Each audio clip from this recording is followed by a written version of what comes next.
ఈరోజు భగవద్గీతలో 10వ అధ్యాయంలో 12, 13 శ్లోకాల యొక్క తాత్పర్యం తెలుసుకుందామండి. గురు బ్రహ్మ గురు విష్ణు గురుదేవ మచ్చ గురు సాక్షాత్ పరబ్రహ్మ తస్మై శ్రీ గురవే నమః.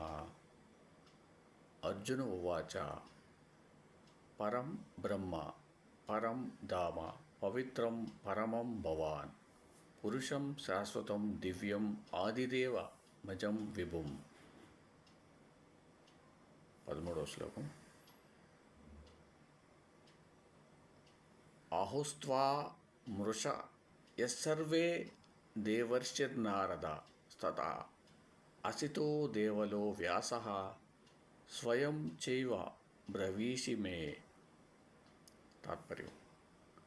అర్జునుడు పలికెను, నీవు పరబ్రహ్మవు, పరమపదానివి, పరమపావనుడవు.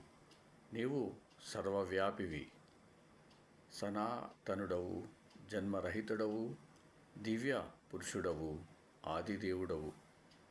ఋషులందరూ దేవర్షి నారదుడు, అసితుడు, దేవలుడు, వ్యాసుడు కూడా నిన్ను ఈ విధంగానే వర్ణిస్తున్నారు.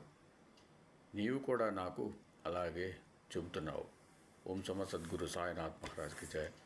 ఓం సమ సద్గురు భరద్వాజ్ మహారాజ్కి జయ. ఓం నమో వాసుదేవాయ నమః.